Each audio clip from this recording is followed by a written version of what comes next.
Everything you've been told about the brutal winters of the 1940s is a lie if you think they were just about the cold. Because for a young woman named Natalia Sadova, hiding in the outskirts of Lviv, the frost wasn't her enemy, it was the only thing keeping her heartbeat a secret from the world above. Imagine for a second that you are 20 years old, and the only world you have left is a space 4 feet wide and 6 feet long, hand dug out of the freezing dirt directly beneath the heavy, manure-scented floorboards of a massive wooden barn owned by a man named Anton Karvovich. This wasn't a cozy hideout, it was a grave designed for the living, a place where Natalia had to learn the art of breathing without making a sound while German boots stomped just inches above her head, searching for anyone who shouldn't be there. Antony, a local farmer with a face lined by decades of hard labor and eyes that saw more than he ever spoke, had risked his entire family's lives to hollow out this secret chamber, covering the entrance with a heavy feeding trough that only moved if you knew the exact lever to pull. The mystery wasn't just how she survived, the lack of light, or the suffocating silence,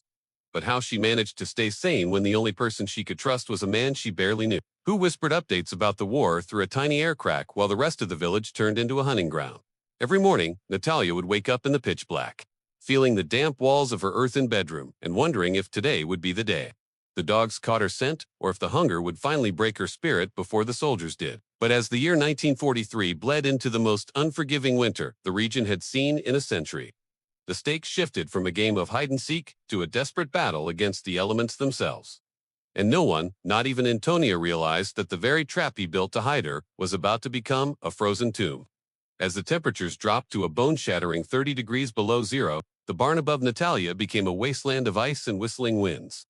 making the simple act of Antony bringing her a bowl of warm broth a logistical nightmare that could lead to their execution. One night, the snow fell so thick and fast that it completely buried the barn doors, sealing the livestock and the secret inhabitant inside a cathedral of white silence that felt like the end of the world. Natalia lay in the dark, wrapped in tattered wool blankets, listening to the wood of the barn groan and crack under the weight of the drifts, realizing that the heat from the cows above was the only thing keeping her blood from turning to ice. She could hear the muffled shouts of soldiers in the distance, their voices carried by the crisp air. But as the blizzard intensified, even the patrols retreated, leaving Natalia in a terrifyingly quiet vacuum where her own thoughts were the loudest things she could hear. She began to notice a strange phenomenon. The deeper the snow piled up outside, the warmer her hidden room became as the massive drifts acted as a natural insulation, trapping what little warmth the earth and the animals provided. However, this literal blanket of snow was a double-edged sword, because while it hid her from the eyes of the world, it also cut off the tiny vents Antone had meticulously cleared for her oxygen, leaving her gasping for air in the darkness as the candles flickered and died one by one.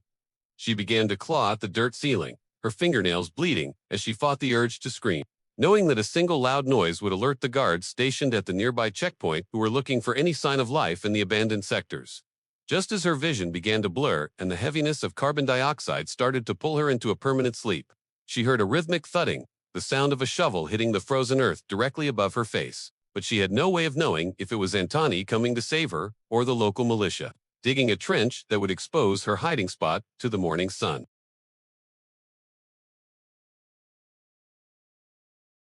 The person behind the shovel wasn't the enemy, but a frantic Antony Karpovich, who had crawled through a second-story hayloft window in the middle of the night because the main doors were frozen shut. Knowing that if he didn't reach Natalia in the next hour, he would be pulling a corpse out of the ground instead of a survivor, he dug with the desperation of a man who had lost everything else to the war, his hands numb and cracking, until he finally broke through the ice layer and felt the hollow wood of the secret hatch. Pulling it open to find Natalia barely conscious, but still clinging to the thread of life.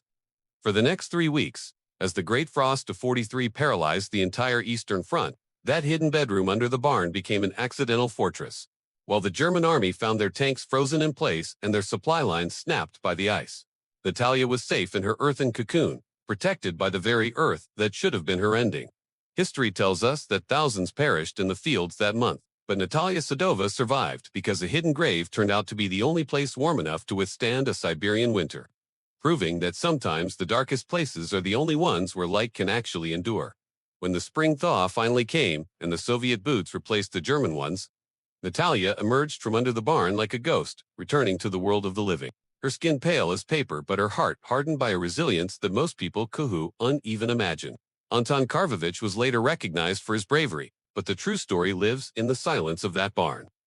which still stands today as a monument to the fact that a little bit of dirt and a lot of courage can beat the most powerful armies on Earth. If this story of survival against all odds moved you, please hit the like button and subscribe to our channel so we can keep bringing these forgotten pieces of human history back to life. Would you like me to create a thumbnail concept or a set of keywords to go along with this script?